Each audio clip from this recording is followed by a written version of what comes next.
আমি doctor Arindam Das, consultant otologist and cochlear implant surgeon, Bellevue clinic. আজকে আমরা যে বিষয়টা নিয়ে আলোচনা করব সেটা হলো sudden sensory neural hearing loss, মানে হঠাৎ করে কানে শোনা বন্ধ হয়ে যাওয়া বা নষ্ট হয়ে যাওয়া বলতে পারেন। এই রোগটি বিভিন্ন কারণে হয়ে থাকে, যেমন ভাইরাল ইনফেকশন, যাদের ক্ষেত্রে হাইপারটেনশন বা প্রেশারের সমস্যা রয়েছে, বা লং স্ট্যান্ডিং ডায়াবেটিস, সেটাও কখনো কখনো এই ধরনের কানের সমস্যা ডেকে আনে। আবার কোনো আঘাতজনিত কারণে বা ব্রেনের কোনো সমস্যার জন্য হঠাৎ করে কানের শ্রবণ শক্তি বন্ধ হয়ে যেতে পারে।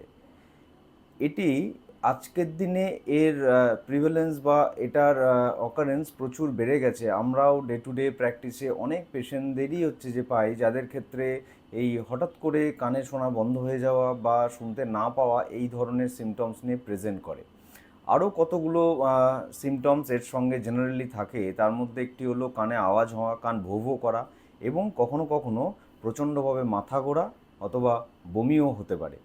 ফলে এই ধরনের সমস্যাগুলো হলে তৎক্ষণাৎ ইএনটি ডাক্তারবাবুর পরামর্শ নিন।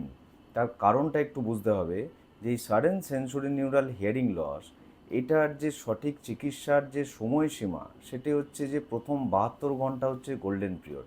এই 72 ঘন্টার মধ্যে যদি হচ্ছে যে সঠিক চিকিৎসা শুরু করা যায়, সেক্ষেত্রে কিছু ওষুধ রয়েছে, কানে ইন্ট্রাটিম্প্যানিক ইনজেকশনস রয়েছে, সেগুলো যদি হচ্ছে যে প্রয়োগ করা যায়, অনেক পেশেন্টই খুব দ্রুত সুস্থ হয়ে ওঠেন এবং কানে শোনাও অনেক ক্ষেত্রেই হচ্ছে যে ফিরে আসে। সম্পূর্ণ না ফিরলেও 50-60% রিকভারি আমরা হচ্ছে যে ক্লিনিক্যাল কন্ডিশনে কিন্তু দেখে থাকি। ফলে সবথেকে ইম্পর্ট্যান্ট বা গুরুত্বপূর্ণ বিষয়টি হচ্ছে যে ডায়াগনোসিস আর্লি হওয়া এবং ট্রিটমেন্ট আর্লি প্রতিস্থাপন করা। যদি আপনার এই রোগের ডায়াগনোসিস তৎক্ষণাৎ হয় এবং চিকিৎসাও যদি হচ্ছে যে সেই 72 ঘন্টার মধ্যেই শুরু করা যায়, তাহলে কিন্তু একটি ভালো রেজাল্ট আপনার জন্য হচ্ছে যে হতে পারে। আদারওয়াইজ এই শোনাটা কিন্তু সারা জীবনের জন্য লস হয়ে যেতে পারে।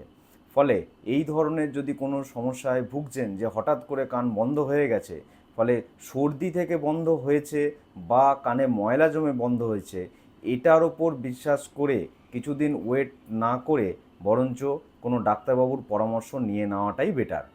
নমস্কার।